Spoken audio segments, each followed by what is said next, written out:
racist, sexist, Republican. These words are virtually interchangeable, at least according to most professors, journalists, and celebrities. So are they right? Let's take a look at history. The Republican Party was created in 1854.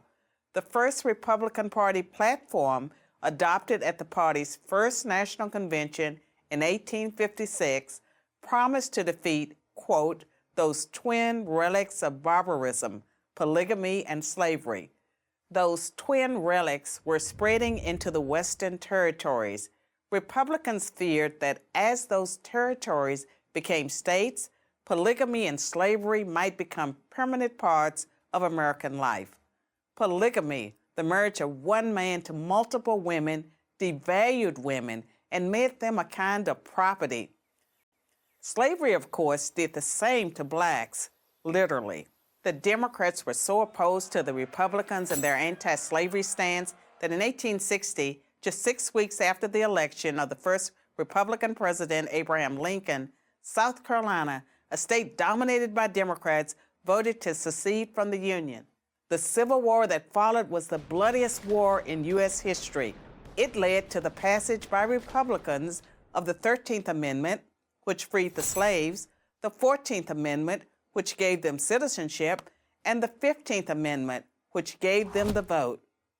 What's going on, everyone? Stokes McKinney here today, and welcome to another episode of Inconvenient Truths. This time it will be about the Republicans. So, as you saw in the beginning of the intro, there's a lot of narratives that the left try to purport onto the Republican Party, and it's a common Marxist tactics. Hey, project onto your opponent where you yourself are guilty of, right? And the Democrats understand that slavery, segregation, white supremacy, those are things that happen in America. But what they don't want people to know is they were the source of it. In their history, their party was the source of it, right? No switch happened. I already did a video on the switch. Just look up the Inconvenient Truth playlist, right? And I don't want to rehash things I've already said, but some of the things you'll learn in this video is the same, kind of reinforce some of the things you learned about the Democratic Party. One of the points I want to bring up and we'll move on to the next clip is that during the when the 13th Amendment, 14th Amendment, and the 15th Amendment was being signed and passed into the Constitution, none of the Northern Democrats contributed towards the 14th and 15th Amendment. Only 18 voted for the 13th Amendment. So even when the Democrats try to play this narrative game that the Northern Democrats were just as tolerant and free and for anti-slavery just as the Republicans, it's a lie. It's a narrative, right? And I already explained this in my Inconvenient Truth about the Democrats, but here in the Republican Party, I think an inconvenient truth that's not based on history but based on current circumstances is that conservatives in the Republican Party have allowed this slander to be purported and narrated. Because at the end of the day, I forgot who said this. I think it was a socialist. They say if you repeat a lie long enough, the people will believe it to be true. And this is what happened. Mainstream media. I'm gonna keep beating it with a dead horse, but it's the most liberal profession in the world, journalism, right? And you got these journalists on the side of the Democratic Party. They want to hide the sins and the transgressions of the Democratic Party, so they'll push this away. And you heard how Republicans was against polygamy, right? Which I didn't even know. I didn't know polygamy was a thing in the South, but it makes sense, right? Well, the mulatto kids, the slave master had his way with all the female slaves, so it was a form of polygamy as well as slavery as well. And I'm sorry, I'm not going to beat it with a dead horse, but during the 1860s, no Republican owned a slave. I'm just going to point that out there. But hey, I digress. So we're going to continue on to the next clip. And as usual, I'll give my thoughts at the end of the clip. Let's take a look. In 1870, the first black senator and the first black congressman were sworn in, both Republicans. In fact, every black representative in the House until 1935 was a Republican. And every black senator until 1979 was too. For that matter, the first female member of Congress was a Republican. The first Hispanic governor and senator were Republicans. The first Asian senator, you get the idea. Republicans also kept their pledge to defend women's rights. In 1862, the Morrill Anti-Bigamy Act was passed by the Republican-controlled Congress to put an end to polygamy. In 1920, after 52 years of Democratic Party opposition, the 19th Amendment was ratified thanks to the Republican Congress, which pressured Democratic President Woodrow Wilson to drop his opposition to women's rights.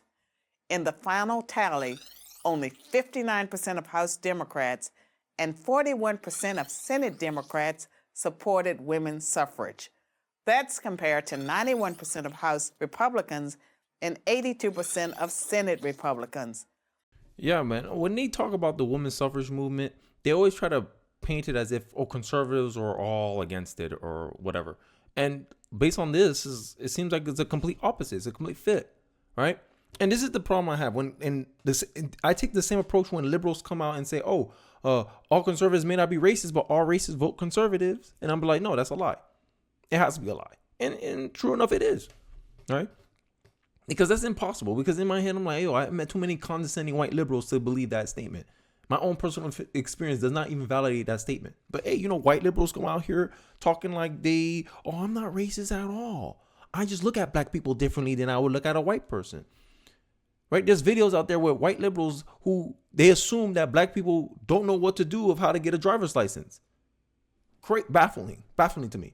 And one of the reasons why I think drew me to the Republican Party or to conservatism as a whole is that it believes in all men are created equal, right? Everyone's created equal. That means everyone should have a shot, but there's no guarantees in life. And that's one thing I can respect about the Republican Party. This is why I am subscribed to Frederick Douglass' worldview. Government do nothing for me, right? Just make sure government, you're a referee and we're all playing by the same rules. That's all I ask from the government. I don't need no special treatment, right? And that's the Democratic Party for you. This is why I say Democrats are still participating in plantation politics, right? They want to treat people differently based on the color of their skin, regardless if it's negative, whether they're using the race against you or for you. Affirmative action, I'm going to discriminate for you, right? Slavery, segregation, white supremacy, I'm going to discriminate against you. Democrats, that's the source of your platform. It's just a different form of contempt. But I digress. It was a war on women, and it was led by the Democratic Party. But while Republicans had won a major battle for women's rights, the fight for black civil rights had a long way to go. In the 1920s, Republican President Calvin Coolidge declared that the rights of blacks are just as sacred as those of any other citizen. By contrast, when famed sprinter Jesse Owens, a staunch Republican, won 4 gold medals at the 1936 Berlin Olympics, he was snubbed by Democratic President Franklin Roosevelt. Roosevelt only invited white Olympians to the White House. 2 decades later, it was a Republican president, Dwight Eisenhower, who sent the 101st Airborne Division to escort black students into Little Rock Central High when Arkansas Governor Orville Forbes, a Democrat, refused to honor a court order to integrate the state's public schools. Yeah, the Republican Party pretty much is like, hey, we want to treat everyone the same. Everyone has the opportunity to try, but no one has the guarantee to an outcome, right? And that's the Republican Party. While the Democratic Party, they want to treat people differently based on the color of their skin. Oh, we want to give cash prizes for your race. When back in the day, they used to do it against your race. Because what? It politically benefits them today. Because in the day, Democrats, when they talk about the threat to our democracy, it's just code for is a threat to our power. It's a threat to our majority, right? That's the democracy they're talking about. When technically we're not a democracy, we're a republic, a representative government. But hey, this is why they fight so hard against the electoral college. And they're not fighting against the electoral college because, they think that's the great thing to do. It's because it politically benefits them. That's it. That's the only reason they wanted to abolish the electoral college. Because then the power is the only thing that matters to the Democratic Party. FDR, the president they love so much. Progressives love pushing. We should go back to the times of FDR. Man, that you can make an argument extended the Great Depression. Because in the 1920s, we had the blip in the system. Hey, in 1 year, people overcame a recession. But this guy out here trying to steer the economy like one man can, small group of people can coordinate and centrally plan the entire economy for an entire nation. It took 4 terms, still fell at it. Only time we saw a turnaround was because of the World War. And a lot of people like to think, oh, the Great Switch happened in the 1960s. Don't lie. Then what happened when 1936, I believe. But wait, sorry, because this man's been in 4-term president here, FDR. This man in 1932, if I remember correctly, he only had 33% of the black vote. In 1936, he had 75% of the black vote. And the reason why the blacks started voting for this racist guy is because the New Deal, how he marketed the New Deal, because of the Social Security, the blacks felt like, oh, we can get an economic advantage by going with him. What they didn't know with FDR's administration, he plotted with Democrats to exclude black people from the New Deal. Hey, that's the Democrats for you. They market something, oh, it's good for you, and then in the back end, it was worse off for you. Blacks had other priorities other than just their race, other than just racism. I'm just saying, like, black liberals like to focus on the fact that, oh, Republicans are so racist. Why you want to go vote for the racist party? Even if that was the case, even if Donald Trump was a racist, he had lower black unemployment than Obama. So who should I vote for based on my economic status? Should I go with Trump or should I go with Obama? Trump. And you've seen it in 2020. Trump doubled his black vote with black men because we can see through the BS. And I think the Democrat Party is starting to notice that they're slowly losing their grip on black men, especially. It seems like black men are waking up to all this BS. There's only 2 types of black men I usually run into. One black man that's like, oh, no, it's both sides. Or one black man is like, nah, it's them KKK Democrats. Like, I'm sorry. I think I've been rambling too long. But let's wrap up with this conclusion with Carl Schweinsteiger talking into the 1960s, which Democrats love to flaunt and use to slander Republicans as a racist. But you guys know, if you watch the Inconvenient Truths of the Democratic Party, that it was the Republicans that actually passed the Civil Rights Bill. But, the Democrats love to try to take credit and paint narratives. But hey, I digress. Let's get into the next clip. Rights Act of 1960, which outlawed poll taxes and other racist measures meant to keep blacks from voting, was filibustered by 18 Democrats for 125 hours. Not one Republican senator opposed the bill. Its follow-up bill, the Civil Rights Act of 1964, is one of the landmark pieces of legislation in American history. That, too, survived a filibuster by Democrats thanks to overwhelming Republican support. But you might be thinking, all that's in the past. What have Republicans done for women and blacks lately? The answer you'd hear from professors, journalists, and celebrities is not much. And this time they'd be right. They'd be right because the Republican Party treats blacks and women as it treats everyone, as equals. The Democratic Party never has, and it still doesn't. Today's Democrats treat blacks and women as victims who aren't capable of succeeding on their own. The truth is, this is just a new kind of contempt. So there is a party with a long history of racism and sexism, but it ain't the Republicans. The inconvenient truth is that the Republican Party just treat everyone the same. When they pitch policy, they pitch policy in a way where, hey, all the Americans have an opportunity to take advantage of this policy, but it's up to their own work ethic, and it's pretty much is their own responsibility of taking advantage of these policies. If they say, hey, we have a bill that's supposed to incentivize business, capital, and whatever, but if you don't start the business, you can't take advantage of the bill. While the Democrats will pass bills where, hey, just because of your color of skin, you're entitled to something, which is the wrong message to send, right?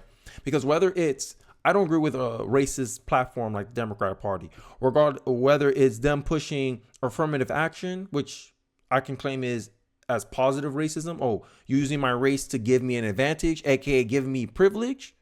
Or I'm also against laws that discriminate me against the color of my skin, segregating me, removing me from opportunities, which also stem from what? The Democratic Party.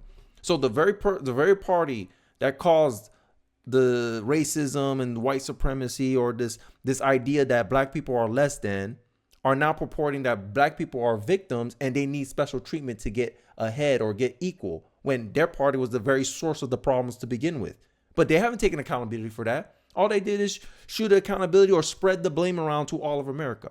And this is the game that Democrats like to play. And the inconvenient truth is that the Republican Party kind of played a part into this, because they didn't push back against this nonsense. They didn't educate themselves on history. We get in the Republican Party, it seems we got a lot of libertarian light type of conservatism going on in here.